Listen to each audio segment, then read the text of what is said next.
तो आज हम बात करते हैं घुटने के दर्द की। घुटने का दर्द या घुटने का अर्थराइटिस एक बहुत ही कॉमन बीमारी है। आजकल अगर हम देखें तो यंग एज के लोगों को भी घुटने का दर्द काफ़ी रहने लग गया है। जो लोग 50 साल से ऊपर के हैं, खास तौर से 55 से 60 के करीब में, खास तौर से जो फीमेल्स हैं, उनमें ये चीज़ जो है ये बहुत ही कॉमन देखी जा रही है। तो अगर हम बात करते हैं कि इसका कारण क्या है, तो इसका मोस्ट कॉमन कारण जो है वो है घुटने का अर्थराइटिस होना। अब अर्थराइटिस भी बहुत तरह के होते हैं। जैसे एक होता है ऑस्टियोआर्थराइटिस, जो कि सबसे ज़्यादा कॉमन है, जिसको कि हम उम्र के साथ होने वाला गठिया कहते हैं।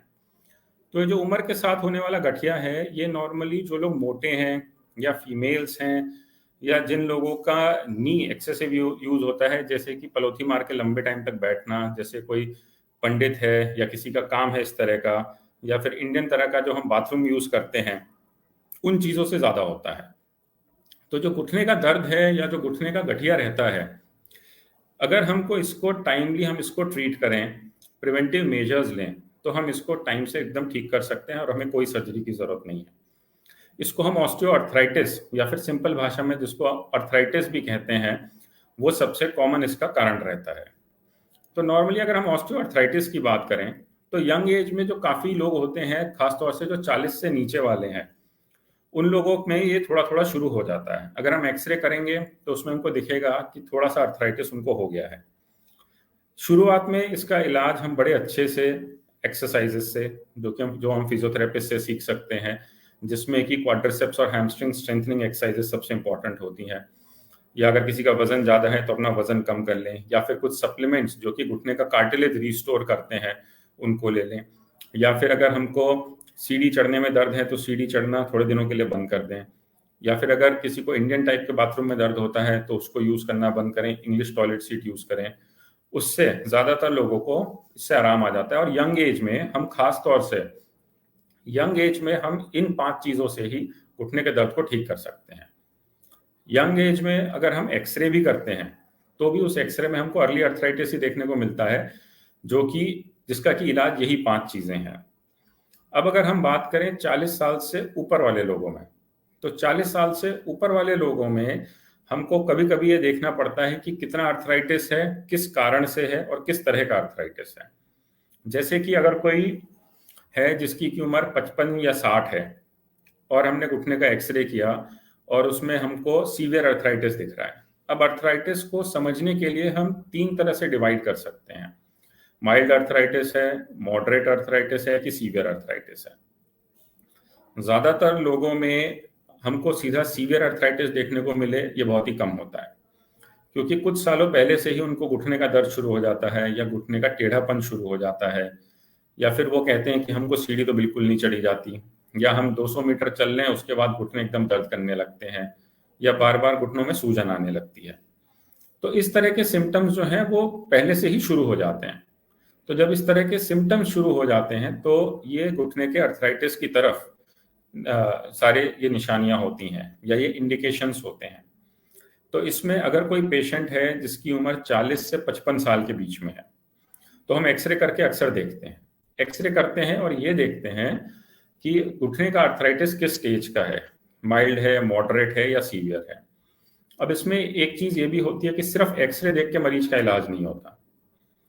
इलाज के लिए हमको ये भी देखना पड़ता है कि उस मरीज की डिसेबिलिटी कितनी है और उसके सिम्टम्स क्या हैं। अगर हम सीधे शब्दों में समझने की कोशिश करें तो जैसे अगर कोई 55 साल का वर्किंग ऑफिसर है जो कि कहीं नौकरी करता है, अगर वो ये कहता है कि मेरे को घुटने में दर्द रहता है और मैं उसके बावजूद भी अपना काम सारा आसानी से कर लेता हूँ, मुझे उसमें अपने काम में कोई दिक्कत नहीं है। जैसे अगर उसको ऑफिस में बैठने का काम है और वो ऑफिस में आराम से बैठ लेता है, अपना अगर उसको बाइक चलानी है या कार चलानी है वो चला के वो घर भी जा सकता है, उसको कभी पेन किलर भी नहीं लेनी पड़ती, और सीढ़ी चढ़ने का काम नहीं है क्योंकि उनके ऑफिस में या घर में लिफ्ट है। तो उन सिचुएशंस में वो लोग जो 55 साल के करीब के हैं, अगर मॉडरेट अर्थराइटिस भी आया है घुटने में, तो इसका मतलब ये है कि उस इंसान की एक्टिविटीज और डेली लिविंग में कोई खास दिक्कत नहीं हो रही। जब हम कहते हैं एक्टिविटीज और डेली लिविंग में कोई खास दिक्कत नहीं हो रही, इसका मतलब ये है कि वो अपने रोजमर्रा के काम भी कर पा रहा है अच्छे से, थोड़ा घुटने में दर्द रहता है खासतौर से जब सीढ़ी चढ़ने में या लंबा चलना हो, उसके सिवा उनकी जिंदगी चल रही है और उनको पेन किलर भी नहीं लेनी पड़ती। तो इस सिचुएशन में भी हमको कोई सर्जरी रिकमेंड करने की जरूरत नहीं होती। ये बहुत सारे लोगों में 60 के बाद या 65 या 70 की उम्र तक भी देखने को मिलता है।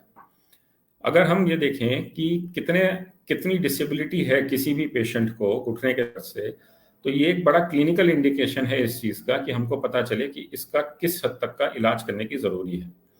जैसे अगर कोई 50 साल की स्कूल टीचर है सपोज में, जिसको कि घुटने में मॉडरेट दर्द तो हमेशा रहता ही है, एक्सरे में भी मॉडरेट अर्थराइटिस है, लेकिन उनको स्कूल में चलना बहुत पड़ता है या उनको सीढ़ियां बहुत चढ़नी पड़ती हैं। और इस वजह से अगर स्कूल में कोई फंक्शन हो या किसी तरह का कोई स्पेशल इंडिकेशन हो, जब ज़्यादा चलना है, सीढ़ियाँ चलनी है, स्कूल में कोई एक्टिविटी है, तब हमको हो सकता है कि वो पेशेंट बोले कि मेरे को तो रोज पेन किलर खाना पड़ता है। तो इस सिचुएशन में भले मरीज की उम्र कम है, भले मरीज का अर्थराइटिस का ग्रेड मॉडरेट ही है, लेकिन अगर ऐसी सिचुएशन है, तो अगर इस सिचुएशन में पेशेंट कह रहा है कि रोज पेन किलर खानी पड़ रही है और activities of daily living affect हो रही है, मैं अपनी टीचर होने की ड्यूटी नहीं निभा पा रही, तो उस सिचुएशन में भी हम इस पेशेंट की डिसेबिलिटी को सीवियर मानते हैं। अब अगर डिसेबिलिटी सीवियर है पेशेंट की, तो हमको फिर उस हिसाब से इलाज भी करना होता है।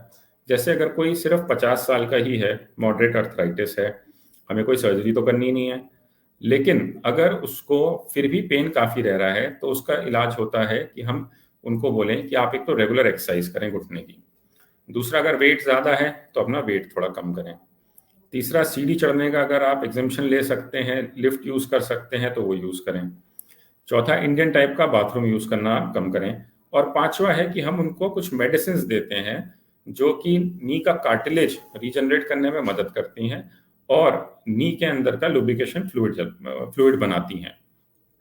तो इस तरह की ये जो 5 ट्रीटमेंट लाइंस हैं, ये हम उन लोगों को सजेस्ट करते हैं जिनको कि मॉडरेट अर्थराइटिस है, बट डिसेबिलिटी उनकी बढ़ रही है टाइम के साथ और उनका जो प्रोफेशन है वो अफेक्ट कर रहा है।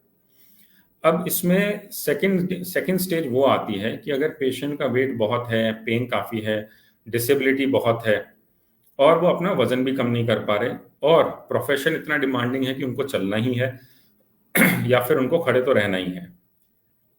उस सिचुएशन में कभी कभी हम घुटनों में इंजेक्शंस भी देते हैं।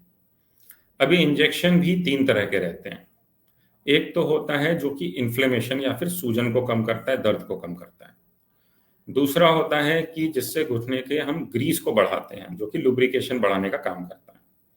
और तीसरा वो होता है कि जिसमें कि हम नी में रीजनरेटिव इंजेक्शंस या फिर रीजनरेटिव लिक्विड्स डालते हैं। तो ग्रॉसली देखें तो ये 3 तरह के इंजेक्शंस होते हैं। अब मरीज की डिसेबिलिटी कितनी है, मरीज का पेन कितना है और मरीज को अपनी रोजमर्रा की लाइफ में कितनी मेडिसिन या कितने पेन किलर लेने पड़ रहे हैं, उस हिसाब से डिसाइड करते हैं कि उस पेशेंट को अगर इंजेक्शन की जरूरत है तो कौन सी तरह का दिया जाएगा। एक जो चीज जरूरी है, समझने वाली है, वो ये कि इंजेक्शन हम तभी देते हैं जब मरीज को दवाइयों से, एक्सरसाइज से या फिर वेट कम करने से, इंडियन बाथरूम छोड़ने से, सीढ़ी ना चढ़ने से, इन सारी चीज़ों से फ़ायदा नहीं हो रहा होता, तभी हम इंजेक्शन की बात करते हैं पेशेंट से। ये इंजेक्शंस नॉर्मली हम यंग एज में लेस देन 40 की एज ग्रुप में प्रेफर नहीं करते। तब तो हम पेशेंट को कहते हैं कि आप इन 5 चीज़ों को जो मैंने आपको बताई, इन्हीं से आप काम चलाने की कोशिश करो। 40 से 55 के बीच में जहाँ ज़रूरी होता है हम ये इंजेक्शन भी देते हैं।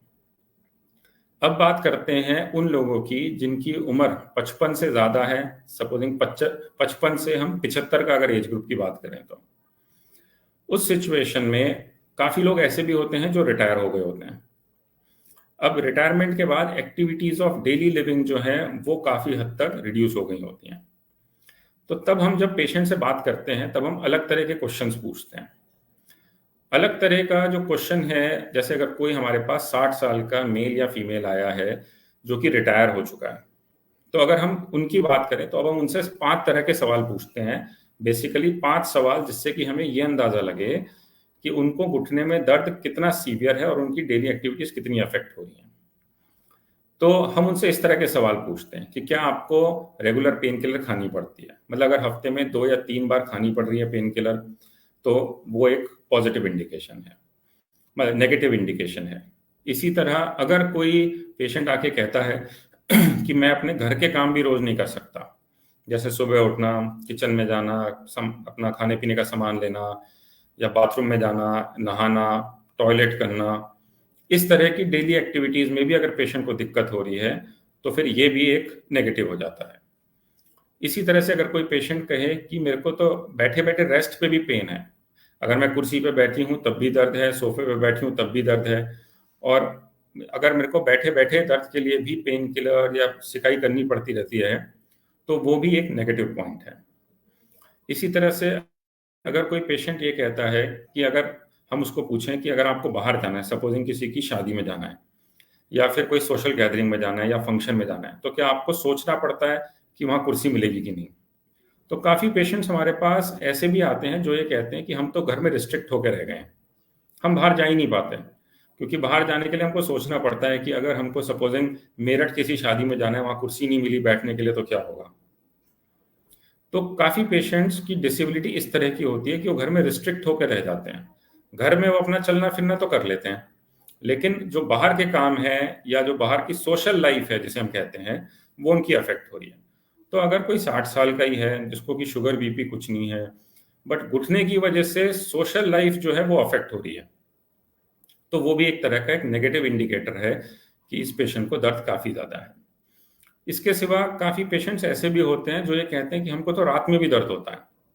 ये वो 5वां पॉइंट है जो हम पेशेंट्स को पूछते हैं कि क्या आपको नाइट पेन है? नाइट पेन का मतलब ये है कि अगर आप रात को सो रहे हैं, तब भी क्या आपको रात भर घुटनों में दर्द होता रहता है? आपको करवट बदलने में घुटनों में दर्द होता है? तो इस तरह से हम 5 सवाल पूछते हैं उन लोगों से जो कि 55 से 70 साल के बीच में। अगर इन 5 में से 3 से ज़्यादा सवालों के जवाब उनके हाँ हैं, कि मेरे को बाहर जाने के लिए भी सोचना पड़ता है, घर में भी दर्द होता है, पेन किलर भी खाती हूँ, बैठे-बैठे भी दर्द होता है, रात को सोते समय भी घुटनों में दर्द होता है, तो फिर इसका मतलब ये है कि इस पेशेंट की जो लाइफ है, वो काफ़ी हद तक रिस्ट्रिक्ट हो रही है, काफ़ी हद तक अफेक्ट हो रही है। तो उस सिचुएशन में हम पेशेंट को फिर ऑप्शन देते हैं बेस्ड ऑन दी एक्सरे। अब अगर किसी का एक्सरे दिखा रहा है कि सीवियर अर्थराइटिस है और इन 5 में से 3 सवालों के जवाब जो हैं वो हाँ हैं, 3 या 3 से ज़्यादा के, तो हो सकता है उस पेशेंट को नी रिप्लेसमेंट सर्जरी की ज़रूरत पड़े।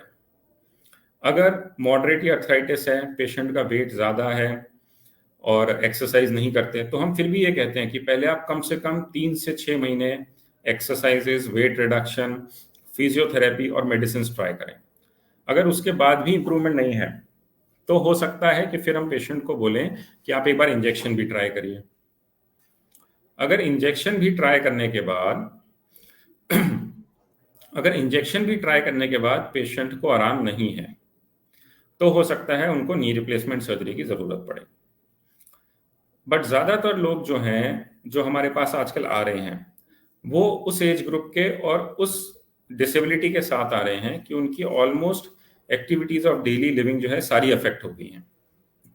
इसका मतलब ये है कि उनको अपनी रोज़मर्रा की ज़िंदगी में भी दिक्कत हो रही है, पेन किलर्स खाने पड़ रहे हैं, बाहर जाने के लिए सोचना पड़ रहा है। और कुछ लोग जो होते हैं इसमें से, वो घर के अंदर जैसे-तैसे मैनेज कर लेते हैं कि दर्द है, तो हम घर में ही अंदर धीरे-धीरे चल के अपना किचन से पानी ले लें, खाना ले लें, या फिर बाथरूम जा रहे हैं, तो वहाँ पे कुछ वो सामान रख लेते हैं या हैंडल लगवा लेते हैं जिसको पकड़ के वो उठ बैठ सकते हैं बाथरूम में और मैनेज कर पाते हैं। अब सवाल आता है कि अगर नी रिप्लेसमेंट की ज़रूरत है पेशेंट को, तो उसके लिए कोई भी पेशेंट अपने आप को कैसे प्रिपेयर करें? अक्सर ऐसा रहता है नी रिप्लेसमेंट के लिए, जैसे कोई पेशेंट को हमने हॉस्पिटल में एडमिट करना है, सपोजिंग आज करनी है सर्जरी, तो हम पेशेंट को कहते हैं 3 हफ्ते पहले से वो अपने घुटनों की एक्सरसाइजेज शुरू कर दें। घुटनों की एक्सरसाइजेज का मतलब ये है कि वो अपने घुटने की मसल्स को स्ट्रॉन्ग करने के लिए हम घर में ही एक्सरसाइजेज बताते हैं, उसको वो रोज सुबह शाम करें, ताकि जब वो सर्जरी के लिए आए तो उनकी मसल्स जो है वो स्ट्रॉन्ग रहें और पोस्ट ऑपरेटिव उनका रिहेबिलिटेशन जो है वो अच्छा रहे।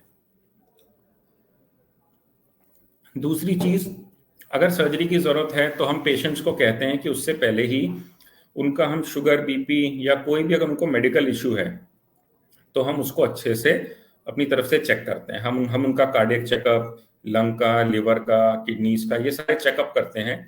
उसके बाद जब सब कुछ ठीक होता है तभी पेशेंट को हम सर्जरी के लिए पोस्ट करते हैं। एक चीज जो और हम खास ध्यान देते हैं वो ये कि पेशेंट को यूरिनरी इन्फेक्शन ना हो सर्जरी से पहले। अगर यूरिनरी इन्फेक्शन है तब भी हम बहुत ध्यान देते हैं कि पेशेंट को हम ये यूरिनरी इन्फेक्शन ठीक करें और उसके बाद सर्जरी के लिए पोस्ट करें। एक चीज और जो हम खास तौर से देखते हैं वो ये कि अगर पेशेंट चल नहीं रही है या चल नहीं रहा है और बेड रिडन है तो ये भी देखते हैं कि जो पैरों की नसें रहती हैं उसमें खून के धब्बे ना बन गए हों, जिसको कि हम एम्बोलिज्म कहते हैं। तो अगर इस तरह से किसी भी पेशेंट को डीवीटी के चांसेस हैं, डीवीटी मतलब कि पैर में खून जमा हो रहा है पैर की नसों में, तो उसका भी हम खास ध्यान देते हैं कि इस तरह के पेशेंट की हम स्क्रीनिंग करते हैं सर्जरी से पहले ही। तो अगर हम किसी भी पेशेंट को सर्जरी का ऑप्शन दे रहे हैं और पेशेंट वो ऑप्शन एक्सेप्ट करता है तो उसमें हम ये देखते हैं कि प्री ऑपरेटिवली पेशेंट का हार्ट, लिवर, किडनी सब ठीक हो। पेशेंट को एक्सरसाइजेस शुरू कराते हैं घुटने की, पेशेंट का यूरिनरी इन्फेक्शन को देखते हैं, पेशेंट के पैर में ब्लड क्लॉट्स ना हो, इन चीज़ों का ध्यान रखते हैं। तो ये सारी छोटी छोटी चीज़ें हैं जो कि एक नी रिप्लेसमेंट सर्जरी को सक्सेसफुल बनाती हैं। अब दूसरी चीज़ आती है कि अगर नी रिप्लेसमेंट करना भी है तो उसका तरीका क्या होता है या फिर वो उसका प्रोसेस क्या रहता है। तो जो अगर अगर हमें किसी पेशेंट का नी रिप्लेसमेंट करना है तो नॉर्मली हम उसके जो एनेस्थीसिया चेकअप के टेस्ट होते हैं, जिसमें कि हार्ट, लिवर, किडनी सब कुछ, सारे सारे बॉडी के मेजर ऑर्गन्स का जो टेस्ट होता है हीमोग्लोबिन का, वो हम सब कुछ अच्छे से एक बार पहले चेक करते हैं, फिर पेशेंट को एडमिट करते हैं। तो जब हम पेशेंट को एडमिट करते हैं तो तब हम पेशेंट को नॉर्मली सर्जरी से एक दिन पहले एडमिट करते हैं और पेशेंट की अगले दिन हम सर्जरी रखते हैं। सर्जरी में ऐसा रहता है, नॉर्मली हम प्रेफर ये करते हैं कि अगर दोनों घुटनों में पेशेंट की दिक्कत है तो एक एक करके सर्जरी करें, एक साथ ना करनी पड़े। तो उसमें जैसे एक आज करी तो एक 2 से 3 दिन के बाद करते हैं। तो टोटल हॉस्पिटल का जो स्टे हो जाता है पेशेंट का वो 5 से 7 दिन का हो जाता है। तो 5 से 7 दिन का जो स्टे होता है हॉस्पिटल में, इसमें जब हम ऑपरेशन हो जाता है उसके बाद पेशेंट को अगले दिन से खड़ा करने और चलाने की कोशिश करते हैं। नॉर्मली पेशेंट अगले दिन से चल भी जाते हैं। तो जब पेशेंट अच्छे से चलने लग जाते हैं उसके बाद हम उनको घर भेजने से पहले उनकी चेस्ट की एक्सरसाइजेस सिखाते हैं, एंकल की, काफ की एक्सरसाइजेस सिखाते हैं, वॉकर के सहारे उनको खुद से इंडिपेंडेंटली चलना सिखाते हैं और उनकी टॉयलेट ट्रेनिंग कराते हैं।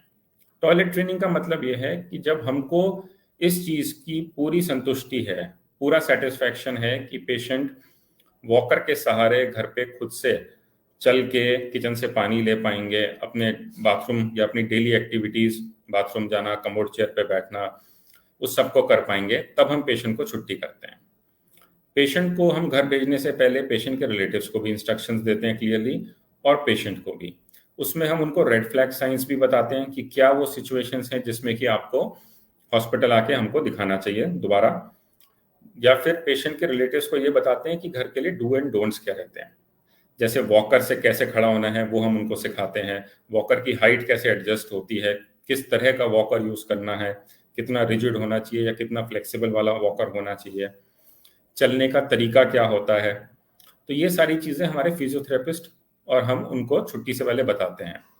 हम उनको ये भी बताते हैं कि घर पे अगर किसी भी तरह की कोई दिक्कत होती है तो अगर हम उनको कुछ चीज़ें खास तौर से बता के भेजते हैं कि जैसे अगर कॉन्स्टिपेशन है तो उसके लिए आप SOS क्या मेडिसिन ले सकते हैं, या पानी कितना पीना है, या अगर ड्रेसिंग में किसी तरह का आपको शोकेस दिख रहा हो तो उसके लिए आपको क्या करना है। तो इन सारी चीज़ों के हम इंस्ट्रक्शंस देते हैं पेशेंट को घर में जाने से पहले ही। एक बार पेशेंट घर चला गया उसके बाद कम से कम 2 से 3 हफ्ते के लिए फिजियोथेरेपिस्ट की जरूरत होती है घर में। जब घर में फिजियोथेरेपिस्ट आता है तो पेशेंट को मोटिवेट करता है, रोज चलवाता है, नी बेंडिंग एक्सरसाइजेस कराते हैं जिसमें कि घुटना मोड़ना सिखाते हैं, सीधा करना सिखाते हैं और वॉकर से उनको चलना सिखाते हैं। तो फिजियोथेरेपी 2 से 3 हफ्ते के लिए जरूरी है और हम पेशेंट को 5वें दिन, 10वें दिन और 18वें दिन सर्जरी से फिर बुलाते हैं जबकि हम उनके टाँके निकालते हैं। तो नॉर्मली टाँके जो हैं वो 15 से 18 दिन के बीच में निकलते हैं दोनों घुटनों की अगर सर्जरी हुई है तो। सिमिलरली पेशेंट 2 से 3 हफ्तों में अपने आप इतना इंडिपेंडेंट भी हो जाता है, पेन फ्री भी हो जाता है कि वो वॉकर को छोड़ भी देते हैं और घर में खुद से चलने लग जाते हैं। तो नॉर्मली अगर हम रिहैबिलिटेशन पीरियड देखें नी रिप्लेसमेंट सर्जरी के बाद, तो इसमें एक चीज बहुत जरूरी है कि इसमें सिर्फ पेशेंट की विल पावर ही जरूरी नहीं है, फिजियोथेरेपिस्ट का भी रोल है और साथ में फैमिली मेंबर्स की काउंसलिंग भी जरूरी है।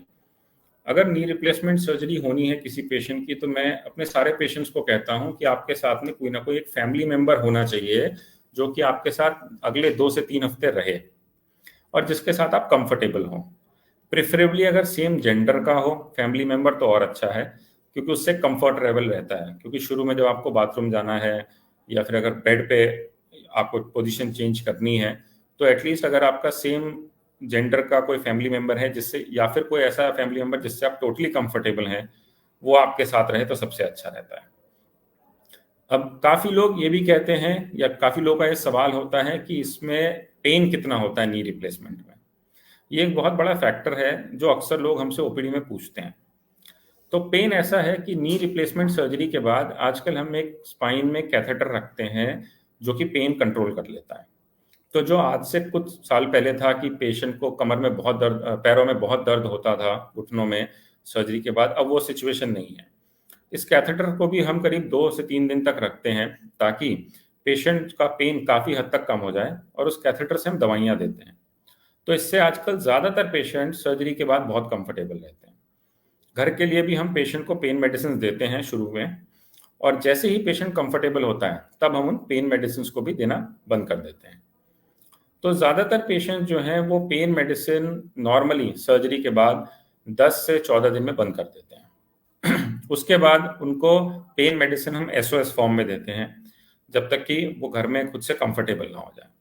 दूसरी चीज,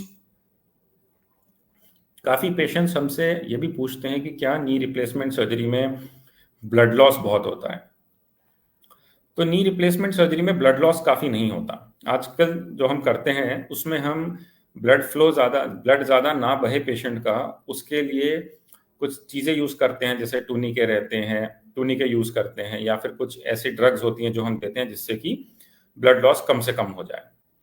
तो इस तरह से हम लोग पेशेंट को अच्छे से मैनेज कर लेते हैं कि अगर किसी पेशेंट का हीमोग्लोबिन मार्जिनल है तो भी एटलीस्ट उनको इसमें हम ब्लड ट्रांसफ्यूजन ना देना पड़े।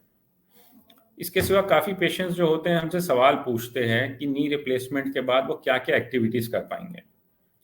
तो इसका जवाब यह है कि नी रिप्लेसमेंट के बाद आप आराम से थोड़े ही टाइम में बिना वॉक करके चलना सीख जाएंगे, सीढ़ियां आराम से चढ़ लेंगे। अगर आपको पलोथी मार के बैठना है जमीन पे तो आप वो भी बैठ सकते हैं, लेकिन वो हम रिकमेंड नहीं करते, क्योंकि उसमें वो रिकमेंड करने से मतलब उसका ये है कि उससे आप अपने इम्प्लांट पे अनड्यू स्ट्रेस डाल रहे हैं। तो इसीलिए सर्जरी के बाद अगर मजबूरी है तो आप इंडियन टाइप का टॉयलेट सीट यूज कर सकते हैं, but if you can avoid it then it is the best. काफी पेशेंट्स हमारे जो आते हैं वो इस बात से भी काफी चिंतित रहते हैं कि नी रिप्लेसमेंट कराने की सही उम्र क्या है। तो मैंने आपको जो 5 क्राइटेरिया बताया, आप ये देखिए कि आप उसमें कहाँ फिट होते हैं, और साथ में आप ये भी देखिए कि आपकी एक्टिविटीज ऑफ डेली लिविंग कितनी अफेक्ट हो रही है, और आपने अभी तक क्या क्या ट्रीटमेंट किया है।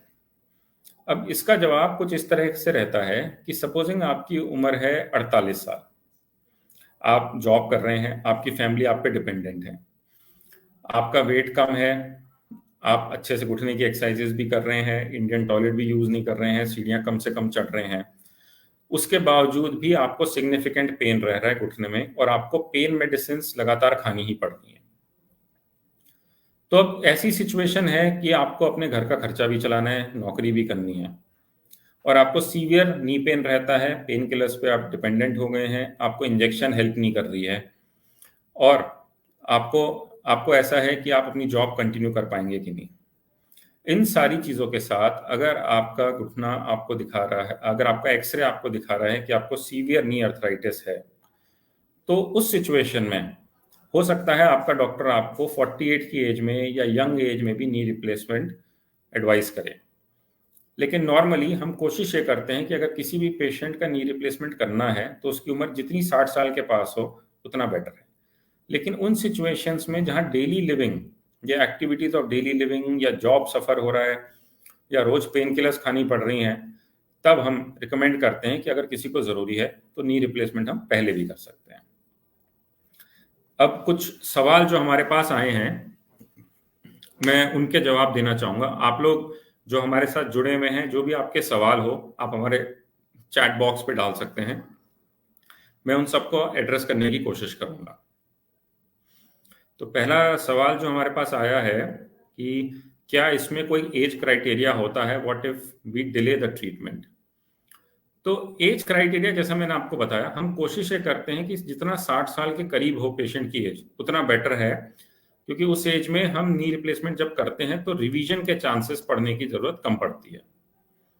लेकिन जैसा मैंने आपको बताया कि अगर कोई पेशेंट है जिसको कि डिसेबिलिटी सिग्निफिकेंट है, पेन किलर पे डिपेंडेंट हो गए हैं, एक्टिविटीज ऑफ डेली लिविंग नहीं कर पा रहे हैं या जॉब अफेक्ट हो रहा है, तो उस सिचुएशन में कोई ऐसा फिक्स क्राइटेरिया नहीं है कि 60 साल उम्र होनी ही चाहिए। हम यंग पेशेंट्स में भी करते हैं नी रिप्लेसमेंट, लेकिन वो लोग होते हैं जिनका की एक्टिविटीज और डेली लिविंग सिग्निफिकेंटली अफेक्ट हो रही है। तो इसमें एज क्राइटेरिया कोई नहीं है, एक एज रिकमेंडेशन है कि हम जितनी लेट स्टेज पे करें उतना बेटर है, लेकिन अगर किसी को दिक्कत है तो हम जल्दी भी करते हैं। अब उसमें भी पेशेंट एक्सपेक्टेशंस का बहुत रोल आ जाता है। जैसे कोई पेशेंट है जो कि 70 की उम्र में है, 70 की उम्र का है और उसको ज़्यादा डेली एक्टिविटीज़ नहीं है कोई, कि जैसे उनको घर पे रहना है, थोड़ा वॉक पे जाना है और वो खुद को मैनेज कर पा रहे हैं। तो अब देखा जाए तो वो 70 साल के हैं, लेकिन he is able to manage and live with his pain और उनकी कोई डेली एक्टिविटीज अफेक्ट नहीं हो रही। इसी तरह से अब 70 साल का कोई और हो सकता है जो कि टोटली एक्टिव हो, कोई ऐसे प्रोफेशन में हो जहाँ पे कोई रिटायरमेंट एज ही नहीं है। जैसे कोई पॉलिटिशियन हो सकता है जिनको खड़े होकर रैली भी करनी है, चलना भी है, या कोई डॉक्टर हो सकता है जिनको खड़े होकर सर्जरी भी करनी है। तो उन सिचुएशंस में हो सकता है वो 70 ईयर ओल्ड पर्सन आपके पास आके बोले कि मेरे को घुटने में दर्द है और मेरी लाइफ सिग्निफिकेंटली अफेक्टेड है। सिग्निफिकेंटली अफेक्टेड मतलब जैसे अगर कोई हैं जो पॉलिटिक्स से जुड़े हुए हैं, जो कि कहते हैं कि मेरे को अभी तो रैलीज करनी है, इलेक्शन कैंपेनिंग करनी है, तो उस सिचुएशन में अगर आप देखें तो अगर वो घुटनों की वजह से नहीं चल पा रहे तो that means it is a significant disability for him. तो उस सिचुएशन में हम ये भी कहते हैं कि अगर 70 साल की भी उम्र है कोई बात नहीं, we will do knee replacement for you because your life is getting affected. तो एज वाला क्राइटेरिया जो है वो कोई एब्सोल्यूट क्राइटेरिया नहीं है, पेशेंट की रिक्वायरमेंट और पेशेंट की डिसेबिलिटी के हिसाब से ये क्राइटेरिया ऊपर नीचे किया जा सकता है। Now let's move to the next question. So next question is कि 3 तरह के इंजेक्शंस कौन से हैं और उनकी एफिकेसी क्या है। तो बेसिकली जो 3 तरह के हम इंजेक्शंस की बात कर रहे हैं ये एक दूसरे से अलग हैं। पहली चीज ये कि एक इंजेक्शन जो हम देते हैं घुटने का पेन और इन्फ्लेमेशन कम करने के लिए, वो नॉर्मली एक टेम्परेरी मेजर है। जैसे हमने वो इंजेक्शन दिया वो 3 महीने से लेकर नॉर्मली 6 महीने या मैक्सिमम 1 साल तक पेशेंट का दर्द कम करता है। तो ये हम उन सिचुएशंस में देते हैं जहाँ पे कि घुटने में ऑलरेडी काफ़ी अर्थराइटिस है, but patient is not mentally fit for mentally acceptable for surgery. या फिर ये भी हो सकता है कि कोई पेशेंट बोले कि मेरे घर में अभी शादी है और मैं 3 महीने तो सर्जरी नहीं करा सकता, उसके बाद करेंगे। उन सिचुएशंस में भी अगर पेशेंट को घुटने में काफ़ी दर्द है तो हम ये नहीं कहते कि आप 3 महीने तक रोज पेन किलर खाओ, तो हम इस तरह का इंजेक्शन देते हैं जिससे कि इन्फ्लेमेशन और पेन कम हो जाता है घुटने का। दूसरा जो मैंने ग्रीस बढ़ाने वाला या लुब्रिकेटिंग इंजेक्शन बताया वो नॉर्मली हम मिडिल एज पेशेंट्स में प्रेफर करते हैं जिनका कि घुटना बहुत ज़्यादा नहीं घिसा है, और लुब्रिकेटिंग फ्लूइड से या विस्को फ्लूइड से हम अभी नी की लाइफ बढ़ा सकते हैं।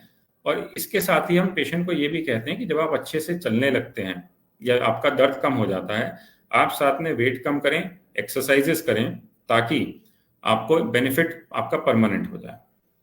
और तीसरा जो होता है वो होता है regenerative it is something which is still under controversy कि ये कितना हेल्पफुल रहता है।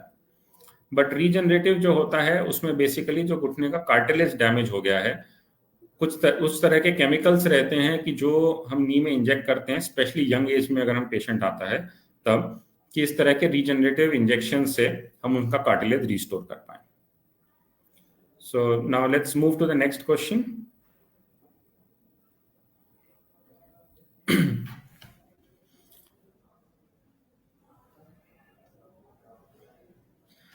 All right, so I think we are done with the questions here. Hopefully this session was useful to all of you. और भी अगर कोई doubt रहता है या कुछ रहता है, आप लोग कभी डिस्कस करना चाहें, मिलना चाहें, तो आप हमसे नोएडा या ग्रेटर नोएडा में फोर्टिस हॉस्पिटल में मिल सकते हैं. और कोई भी आपको किसी भी तरह की हेल्प चाहिए हो, नी पेन, नी अर्थराइटिस से related, so we'll be more than happy to help you with that. Thank you.